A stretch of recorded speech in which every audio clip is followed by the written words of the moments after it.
esses livros maravilhosos.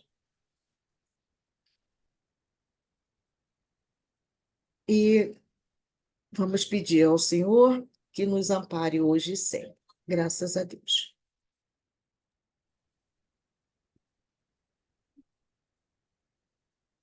Eu estava na dúvida se estava sendo gravado ou não.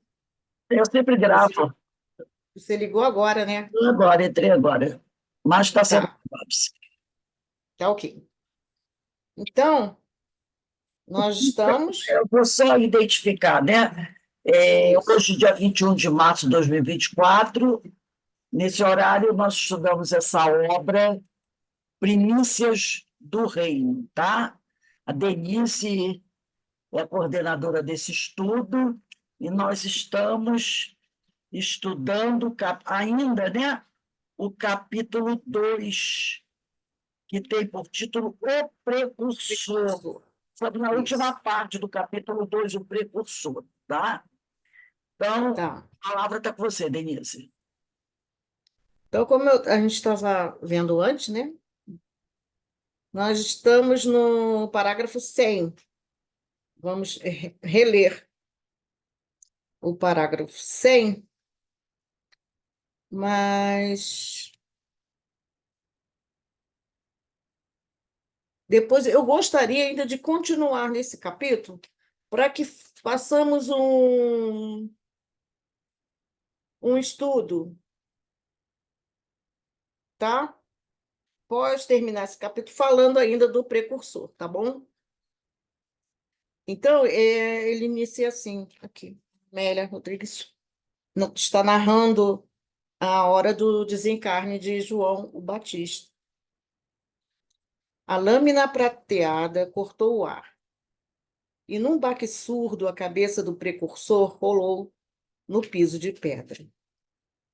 A música voltou a soar e, rodopiando com uma bandeja de prata na mão espalmada, Salomé entregou a Herodes o troféu, a cabeça decepada do Batista, que fitava com olhos sem luz a consciência ultrajada dos seus algozes. Semi-desvairada, a infeliz mulher pôs-se a gargalhar. Elias resgatava o crime cometido às margens do rio Quizon, quando mandara decepar a cabeça dos adoradores de Baal. E livre, tarefa cumprida, acendia agora nos cimos. Seus discípulos rogaram a Antipas o cadáver e o sepultaram com carinho. Em colina longínqua, auscultando a noite silente, Jesus orava. Dias depois, abandonou as terras de Herodes Antipas, né? Jesus, né? E foi semear a boa nova em outras terras. Cumpriram-se, cumpriam-se as escrituras. O silêncio que o precursor fizera ensejava a audição do Messias por toda a terra, numa nova era. Então, Amélia Rodrigues termina aqui, né, de uma forma poética e triste, né? A gente sabe que é o resgate dele, né? Mas que ele cumpriu a sua missão. E foi até o final, na certeza do que ele estava fazendo, do que ele veio fazer, que ele ter cumprido a missão dele, né? Vamos dar uma olhadinha aqui.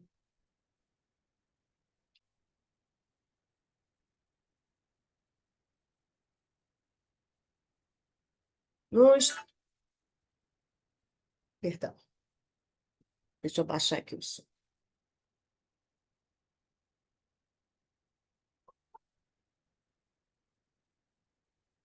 Vocês estão vendo?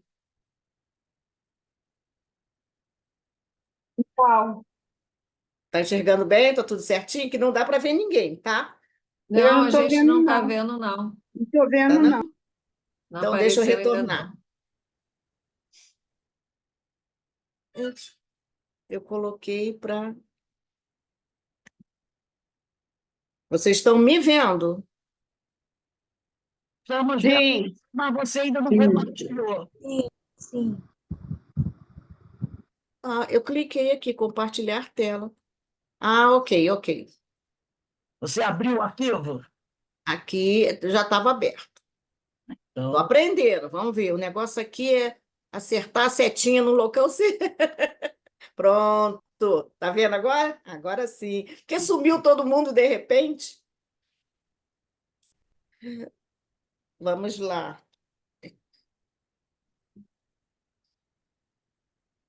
Meu cursor não está andando. Vamos aqui.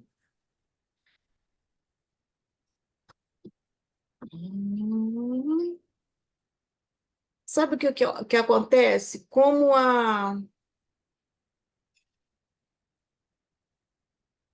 as ferramentas vão para cima, elas encobrem. Ah, agora saiu. Aqui. Pronto. isso. Para abrir a apresentação. Eu tenho que esperar as ferramentas Não, subirem. você clica nessa faixa ali embaixo e empurra ela para o lado. Eu aprendi Não, isso. não tem embaixo, não. Ela Régua lá faz em cima. embaixo, não tem uma régua Não, vermelha, agora eu não estou vendo mais nada. Agora não tem estou vendo a mais nada. régua Agora aqui abriu. embaixo. Você clica Depois eu na vejo. régua e empurra para a esquerda. Ela vai. Tá, mas vocês estão vendo a apresentação, né? Primícias do Reino, capítulo 2, o precursor. Não sei por que meu mouse não está obedecendo. Vamos lá. Esse é um estudo sistematizado da doutrina espírita, o livro 2, tá? E inicia assim: o verdadeiro missionário de Deus tem de justificar pelas suas superioridades. Deixa eu arrastar isso para cá. Diminuir aqui. Pela sua superioridade, pelas suas virtudes, pela grandeza, pelo resultado e pela influência moralizadora de suas obras, a missão de que se diz portador. E Allan Kardec, no Evangelho segundo o Espiritismo, capítulo 21, item 9, ele diz assim, disse isso, né, que o verdadeiro missionário de Deus tem que se justificar pela sua superioridade, pelas suas virtudes, pela sua grandeza, pelo resultado e pela influência moralizadora de suas obras, a missão que se diz portador. Isso foi Allan Kardec. E Humberto de Campos, no Boa Nova, capítulo 2, diz que João Batista foi a voz clamante do deserto. Operário da primeira hora, é ele o símbolo da verdade que arranca as mais fortes raízes do mundo para que o reino de Deus prevaleça nos corações.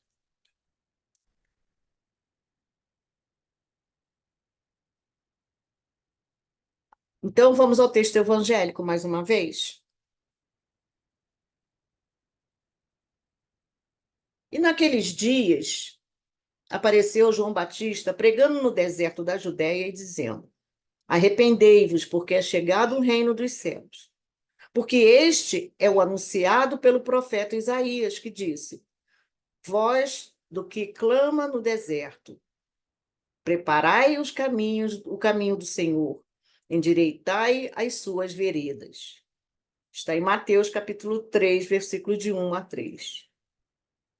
E eu, em verdade, vos batizo com água para o arrependimento, mas aquele que vem após mim é mais poderoso do que eu. Não sou digno de levar as suas sandálias. E ele vos batizará com o Espírito Santo e com fogo. Está em Mateus capítulo 3, versículo 11.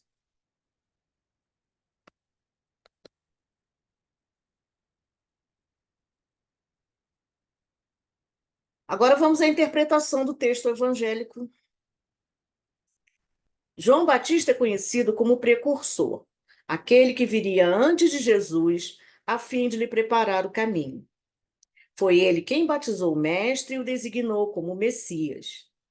Vestido de peles e alimentando-se de mel selvagem, esclarecendo com energia e deixando de deixando-se degolar em testemunho à verdade, ele precedeu a lição da misericórdia e da bondade.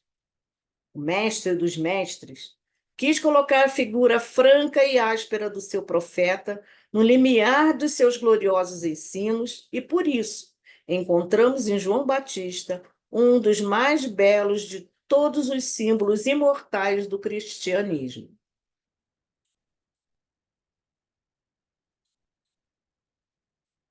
João,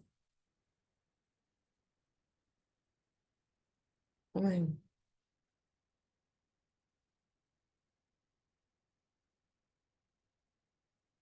ai, gente, desculpa aqui, mas eu não estou conseguindo enxergar. Era, na verdade, a sua tarefa de aperfeiçoamento. João era a verdade, e a verdade, na sua tarefa de aperfeiçoamento, dilacera e magoa, deixando-se levar aos sacrifícios extremos. João Batista foi o grande missionário de Jesus, porque o verdadeiro missionário de Deus tem de justificar pela sua superioridade, pelas suas virtudes, pela grandeza, pelo resultado e pela influência moralizadora de suas obras. A missão de que se diz portador. Está em Boa Nova, pelo Espírito Humberto de Campos, capítulo 2, Jesus e o Precursor. João Batista foi o grande missionário de Jesus, porque o verdadeiro missionário de Deus tem de justificar pela sua superioridade, pelas suas virtudes, pela, pela grandeza, pelo resultado e pela influência moralizadora de suas obras. A missão de que se diz portador também está em Evangelho segundo o Espiritismo, no capítulo 21, item 9. Historicamente, João Batista é conhecido como primo de Jesus, filho de Zacarias e Isabel, nascido em circunstâncias extraordinárias, em decorrência da gravidez de sua mãe em idade avançada.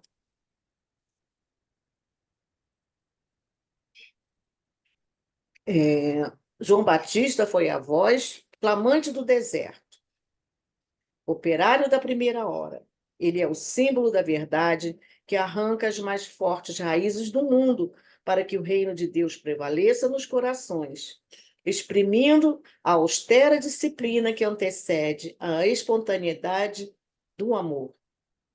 A luta para que se desfaçam as sombras do caminho.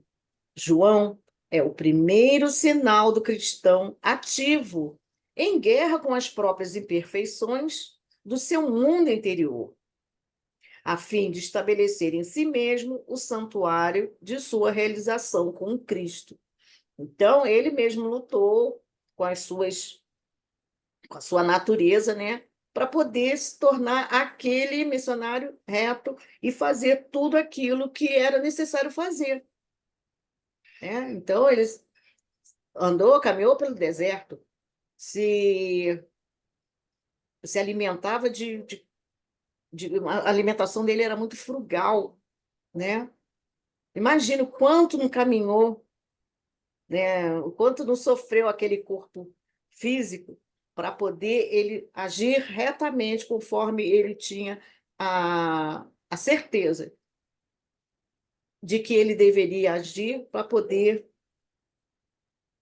realizar a sua missão. Foi por essa razão que dele disse Jesus: dos nascidos de mulher, João Batista é o maior de todos. Está no Boa Nova, capítulo 2, realmente.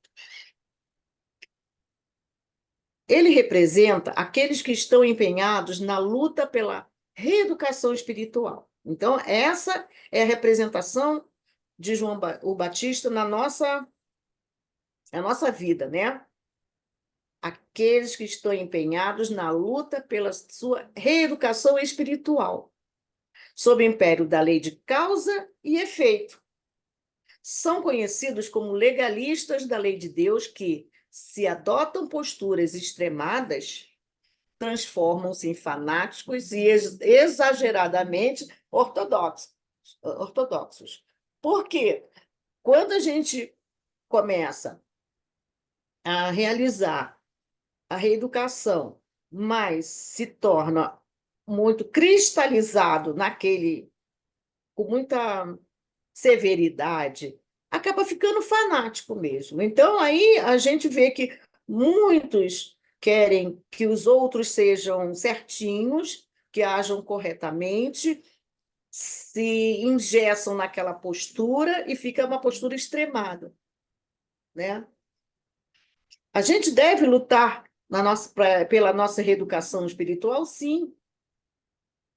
Nós estamos também empenhados nessa luta, porque nós estamos seguindo uma postura de observância às leis de Deus, fazendo força para nos vencermos a nós mesmos, né? Só que a gente não pode se transformar em fanático nem exageradamente ortodoxo, Denise, como muitos eu que me levam ao pé lembrei. da letra. Oi, Aqui eu me lembrei de quando os discípulos de Jesus, depois da morte de Jesus, eles saem pregar e eles são presos, são levados ao tribunal lá do templo, né? Então estão todos os doutores da lei, os sacerdotes, os fariseus, e Gamaliel está entre eles. E aí Gamaliel chama a atenção dos companheiros, porque é justamente isso. Você já se dedica, adota uma postura, né, onde você é o Evangelho de Jesus, é a doutrina espírita, é Kardec, mas você tem que tomar muito cuidado para não perder o equilíbrio. E aí Gamaliel vira para os companheiros, que estão ali todos, né, pedindo a morte daqueles discípulos, dizendo que aqueles discípulos estão indo contra o judaísmo, contra a lei, contra os profetas, seguindo um carpinteiro que morreu na cruz, sabe? Aquela coisa muito fanática, muito legalista, né? Exageradamente ortodoxos. E aí Gamaliel pede a palavra. Surge aquela palavra de equilíbrio, de bom senso, quando ele pede aos soldados que retirem os discípulos do salão, levem eles de volta para a prisão, para que eles não escutassem um chamamento que ele ia fazer para os seus, Paulo Estevão. Foi em Paulo Estevão, não? para os seus companheiros. Não, não, essa passagem está na Bíblia, está no Novo Testamento. Também. Não, Tá. no Atos dos Apóstolos, se eu não me engano. E aí ele diz assim para os companheiros: companheiros, nós temos que tomar muito cuidado com a nossa fala, porque se esses homens não forem verdadeiramente filhos de Deus, se eles não estiverem com a verdade, o que eles estão falando e fazendo logo vai passar, será esquecido. Mas se eles forem verdadeiramente seguidores do Cristo, se esse homem que eles dizem ser o Messias realmente for verdadeiramente Messias, e se eles forem verdadeiramente trabalhadores do Senhor, nós poderemos, no futuro, sermos acusados de estar agindo contra o Pai, contra o Criador, contra o Senhor. Então ele pede, porque ele está vendo que eles estão ali naquele extremismo, e ele pede aquela palavra de quê?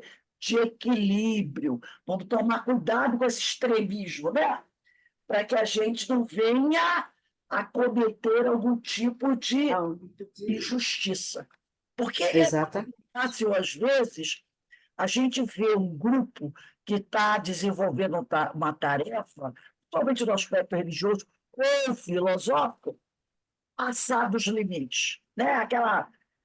Aquela coisa do exagero do puritanismo, da obediência das leis, sabe?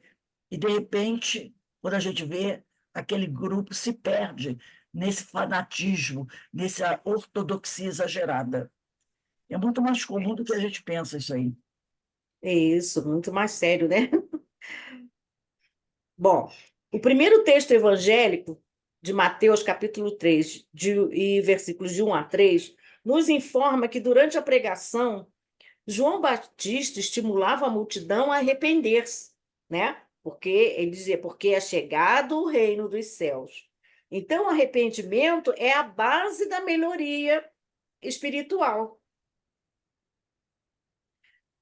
Então, para que cada qual trabalhe na sua purificação, reprima as más tendências e domine as paixões, preciso se faz que abdique das vantagens imediatas em prol do futuro, visto como, para identificar-se com a vida espiritual, encaminhando para ela todas as aspirações e preferindo-a à vida terrena. Não basta crer, mas compreender.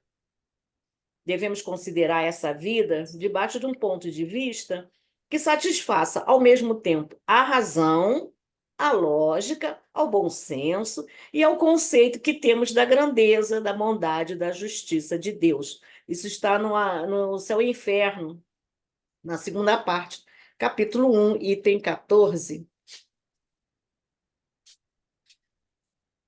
Sabemos que sem o arrependimento não ocorre a regeneração do espírito. É necessário reconhecer, deixa eu puxar para cá, as faltas cometidas e se preparar para repará-las. Então, a gente se arrepende, reconhece que errou, né? E vamos nos preparar para reparar.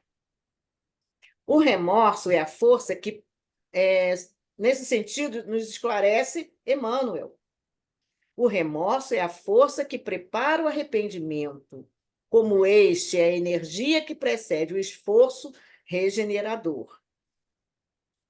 Choque espiritual nas suas características profundas, o remorso é o interstício para a luz, através da qual recebe o homem a cooperação indireta de seus amigos do invisível, a fim de retificar seus desvios e renovar os seus valores morais na jornada para Deus.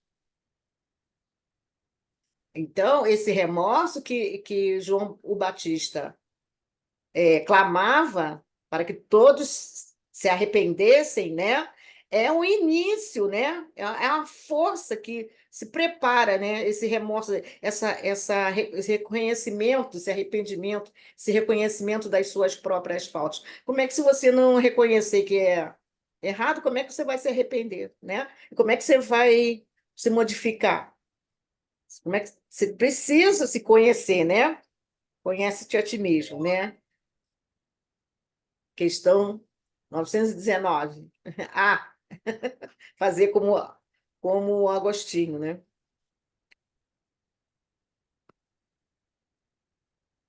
Ô, cursorzinho danadinho. Ah, Até João Batista. Tati, Oi, fala. aquela parte que eu falei de Gamaliel, Hum, no livro Atos dos está Apóstolos, Ato dos Apóstolos. capítulo 5, versículos 34 a 41. Atos dos Apóstolos, capítulo 5, versículo 34 a 41. Ali dentro daquela coisa do fanatismo que você apresentou ali, né? Daquela coisa Sim, gerada. a gente escreve tudo. É. A observação serve para outro estudo. Desculpe, grupo, desculpe. O Rose, é Atos dos Apóstolos, capítulo 5. Versículos Isso. 34 até 41. 34 a 41. Mas é capítulo 5. Capítulo 5. Atos, Ah, capítulo ok, 5, ok, ok. versículo Beleza, 34 a 41. beleza. Ih, eu passei aqui. Como é que eu volto? Clica a setinha para o lado. No teu... Ah, tá. Isso. Tá, vou seguir. Isso.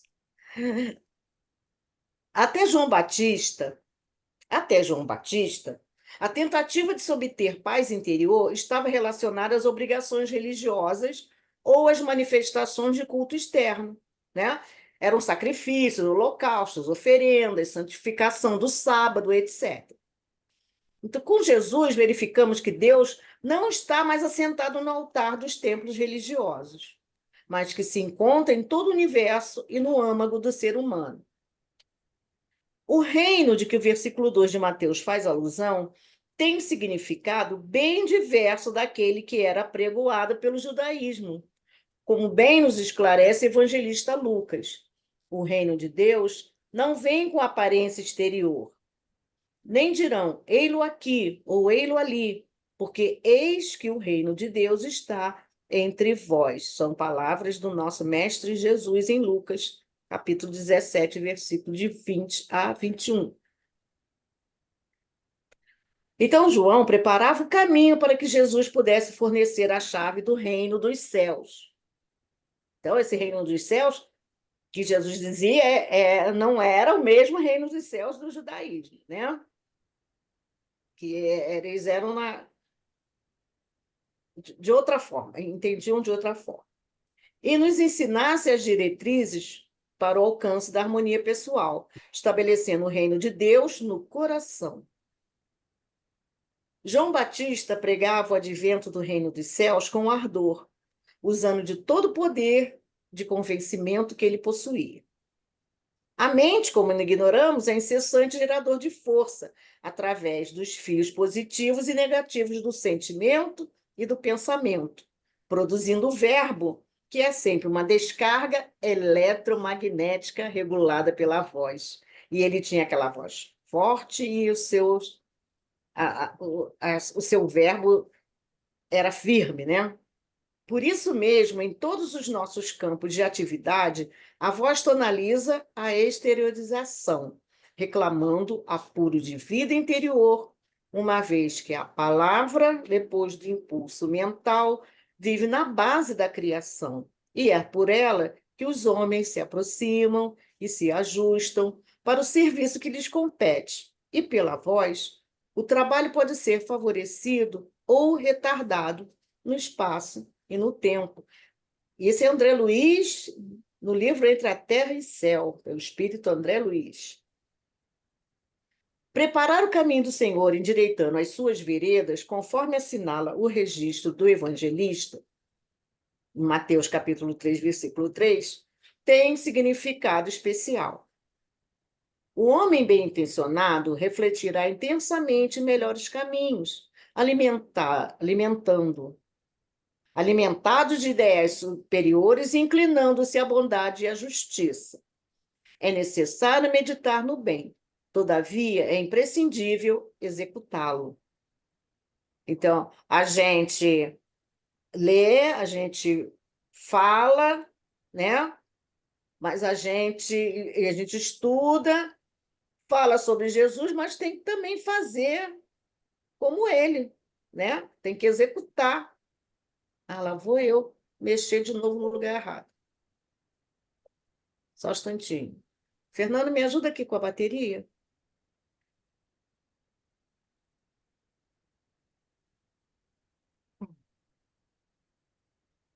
Carrega. Preparar o caminho do Senhor, isso.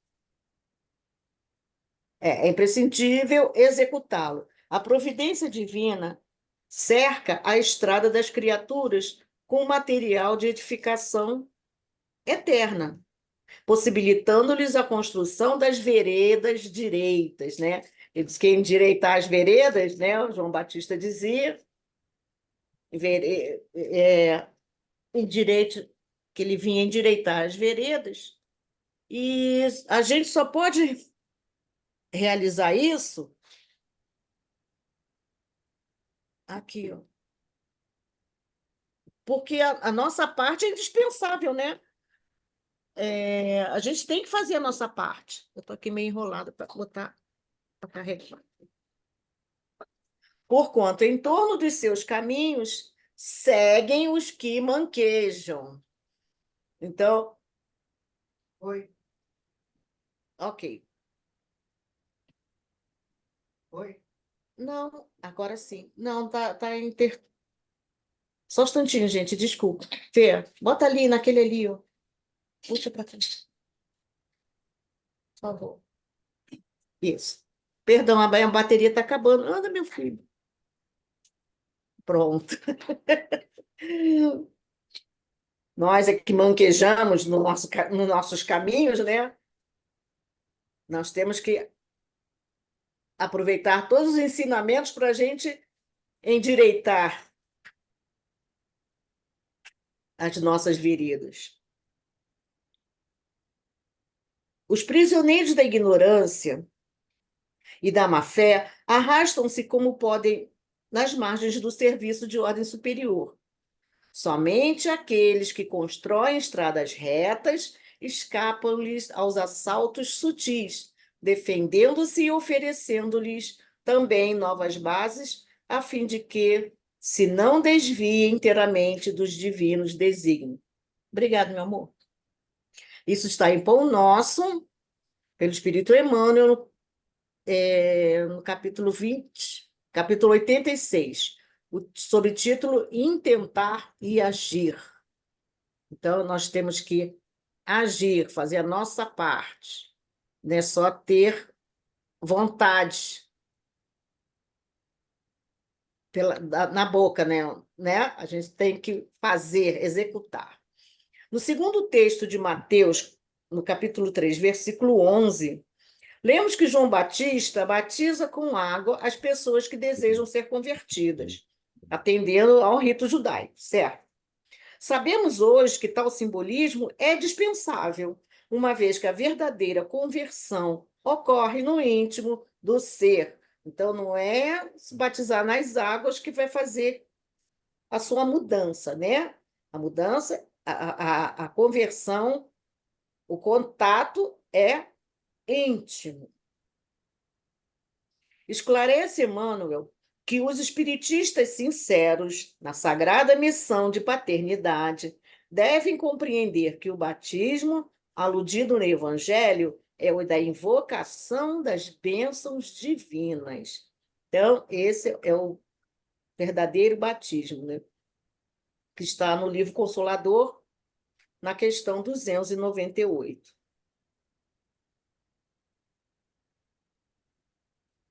No Espiritismo, não há batismo ou outro ritual de qualquer espécie.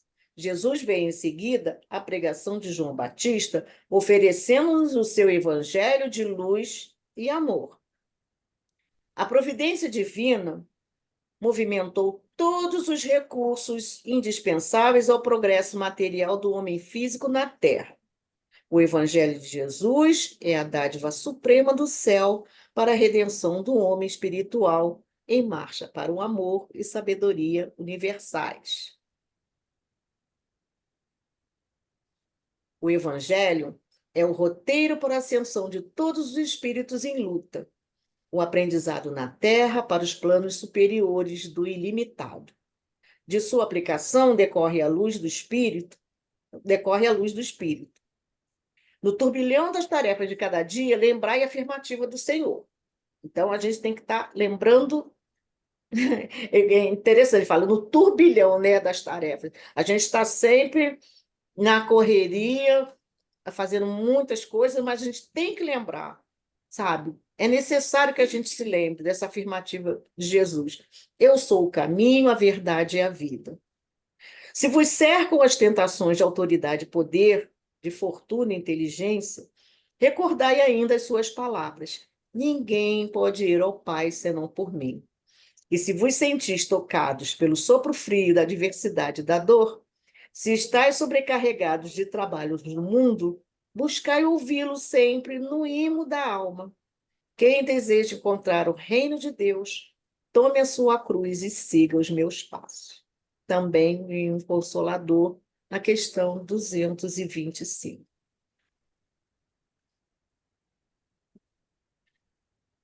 À medida em que o ser avança sob a inspiração do alto, vai alcançando novos aprendizados, propiciados pela fieira das reencarnações. Aprende a santificar as suas experiências cotidianas sob o batismo, né? Daí, entre aspas, transformador da mensagem do Cristo. Que o verdadeiro batismo é exatamente esse contato íntimo com o Cristo, né? No seu sentimento, no seu coração, dentro de si mesmo. Nesse sentido, nos esclarece a doutrina espírita. Reconhece-se o verdadeiro espírita pela sua transformação moral e pelos esforços que emprega para domar suas inclinações mais. Está no Evangelho segundo o Espiritismo, capítulo 17, item 4. O espírita, inspirado pelas orientações do Evangelho, explicadas pelos postulados do Espiritismo, Compreende, então, que é pela caridade que o ser se transforma, ascendendo a planos evolutivos superiores. A caridade é a virtude fundamental sobre que há de repousar todo o edifício das virtudes terrenas. Sem ela, não existem as outras.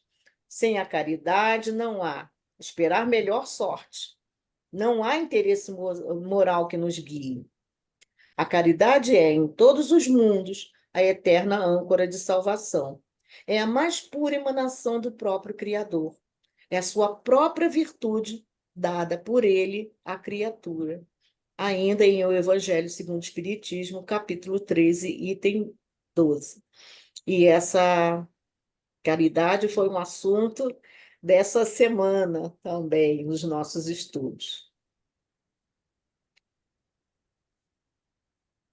Bom, estamos terminando, tá, gente? Vocês me desculpem a leitura constante.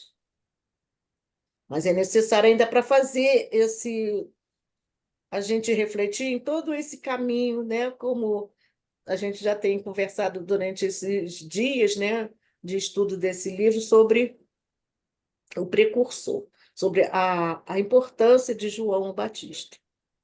O precursor nos oferece exemplo de transformação moral obtido sob os ditames da vontade disciplinada, corretamente administrada. O amor próprio, o brio, caráter e a honra deveriam ser traços do aperfeiçoamento espiritual e nunca demonstrações de egoísmo, de vaidade, de orgulho, quais se manifestam comumente na Terra. Quando o homem se cristianizar, compreendendo essas posições morais no seu verdadeiro prisma, não mais se verificará qualquer colisão entre os acontecimentos da existência comum e os seus conhecimentos do Evangelho, porquanto o seu esforço será sempre o da cooperação sincera a favor do reerguimento e da elevação espiritual dos semelhantes, nos diz Emmanuel no Consolador, na questão 216. Então, vou encerrar aqui.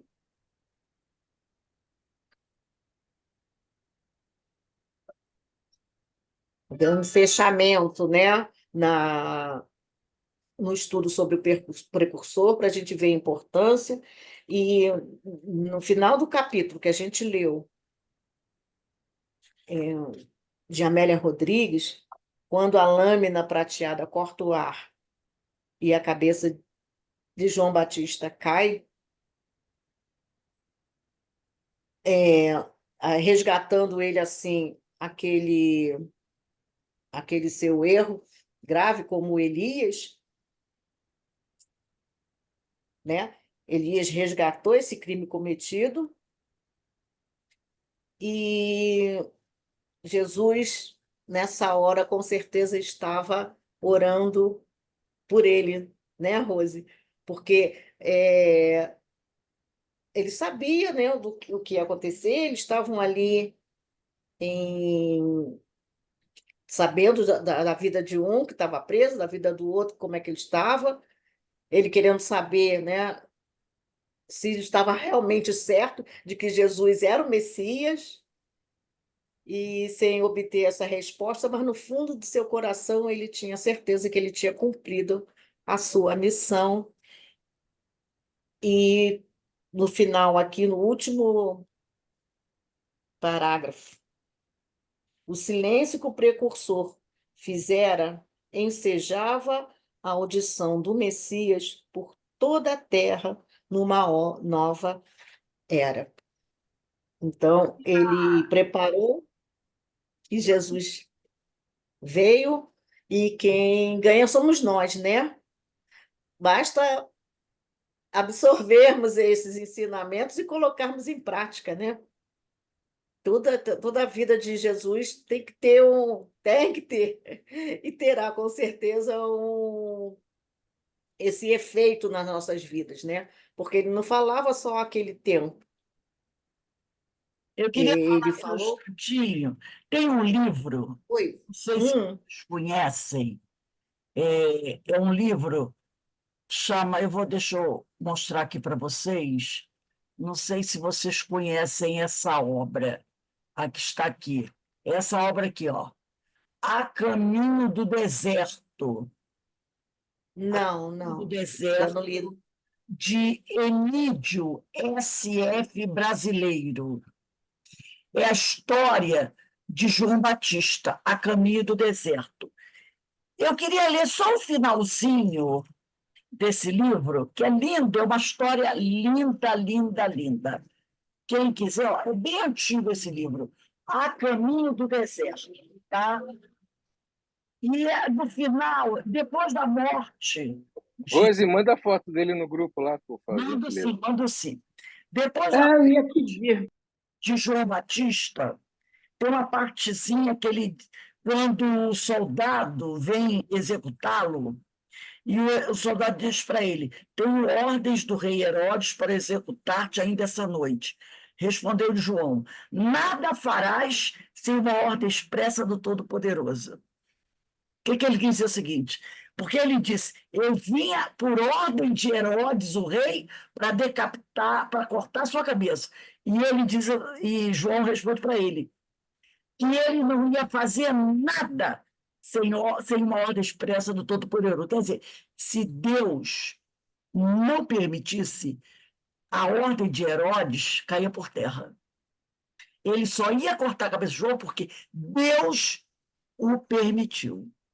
Depois, né, o soldado diz assim: preciso cumprir meu dever, mesmo nada tendo contra ti. E João diz assim: também tenho cumprido meu dever, afirmou João, compreendendo o drama daquele homem. E, desejando facilitar a árdua tarefa do anônimo soldado, despediu-se de todos, abraçou os mais próximos e, num amplexo de compaixão, falou: estou pronto. E aí o soldado perde a cabeça. Quando os discípulos de João vão procurar Jesus, a eles, na distante Judéia, os discípulos do Batista deram sepultura a seu corpo. E quando participaram a Jesus a respeito da morte de João, este lhes falou: falais-me de um profeta morto, pois eu vos falo de um profeta vivo, que nem a iniquidade da mão humana pode exterminar, nem a morte pode abater.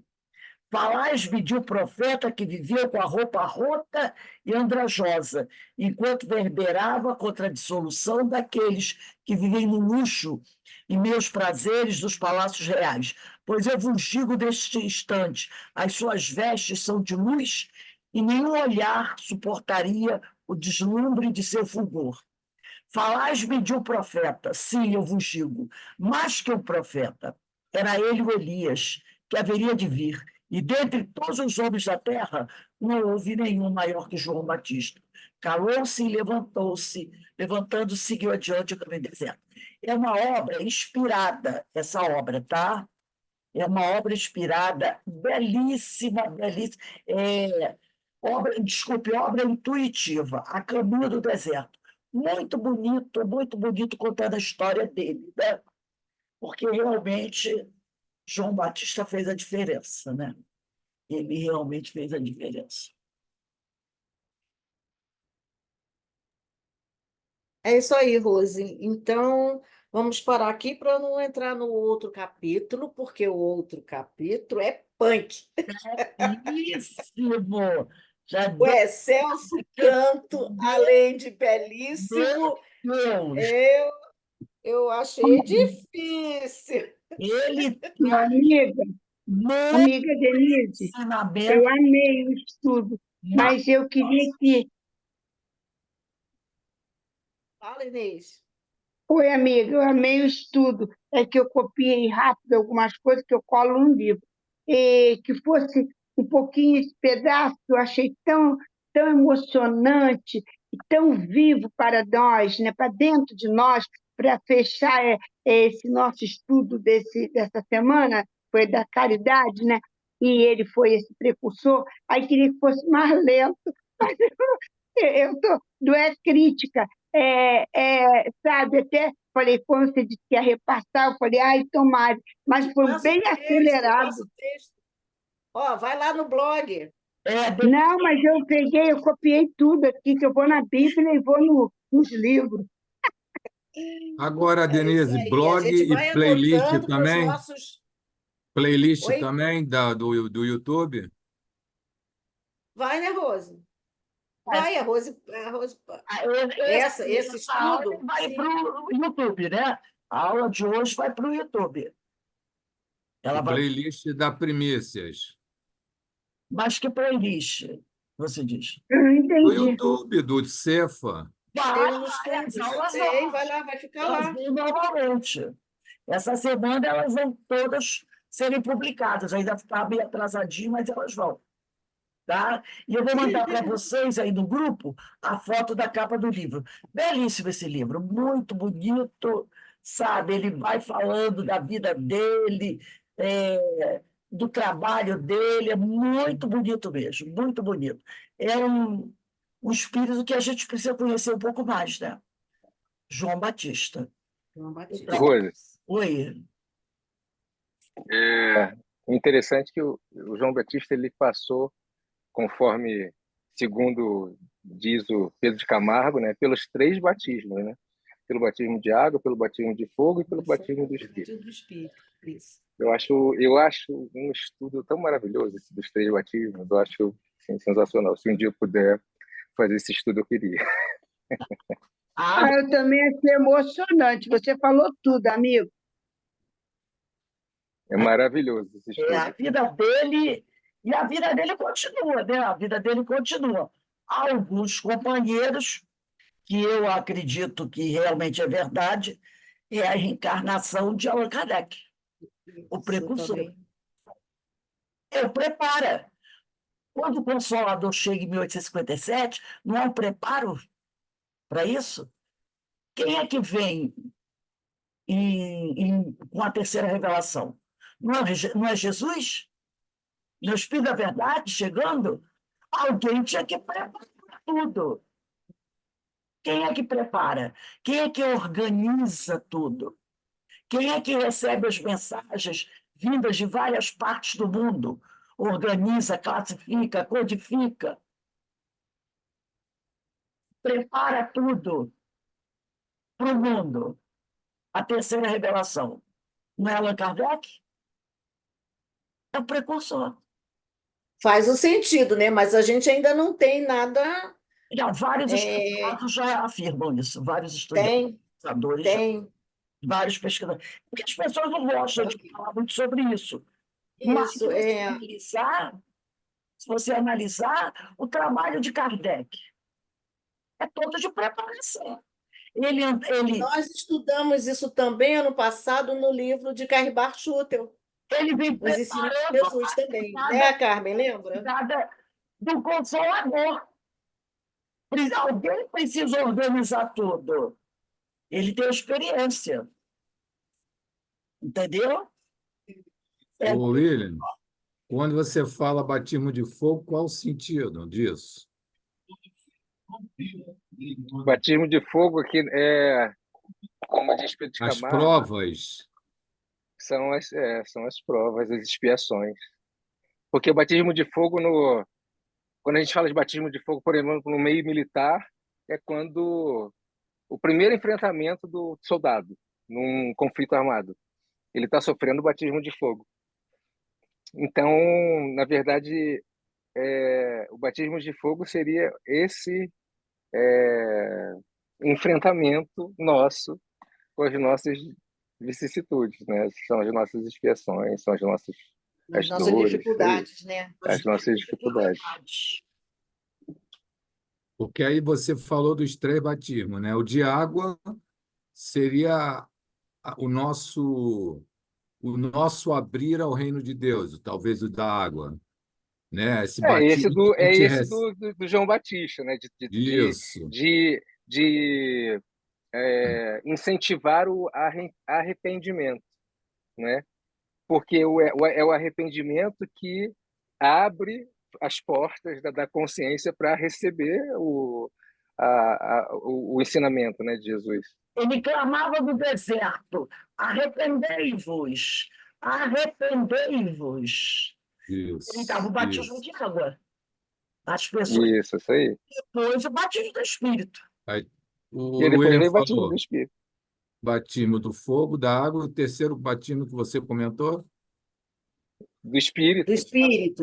que Do é Espírito. exatamente o Pedro de Camargo ele fala, né, que o batismo de água quem trouxe é um batismo da terra, que quem trouxe foi João Batista, mas que batismo de fogo e do Espírito quem trouxe foi Jesus, porque ele traz o sentido, né, novo para o que é dor, o entendimento do que é sofrimento e dor, ele traz esse novo entendimento. Antes dele não se tinha o entendimento que nós espíritas hoje temos. E o batismo do Espírito seria o despertamento, né? Isso, Para essa você ter conexão com. o despertamento para receber esse Ah, conhecimento, seria né? uma Esse ensinamento de conexão com Jesus. alto, hein, amigo? Uma conexão com alto, tá certo? É o nosso Pra, reconhecimento do espírito imortal. Somos espíritos imortais numa caminhada, né? E precisamos promover essa renovação espiritual para poder crescer e termos Jesus como guia, essa tua consciência. É o batismo espiritual, né? isso aí. Vamos pensar nesse estudo bastante interessante. É Bastante muito interessante. Essa consciência de que você é um ser imortal e de que você tem que fazer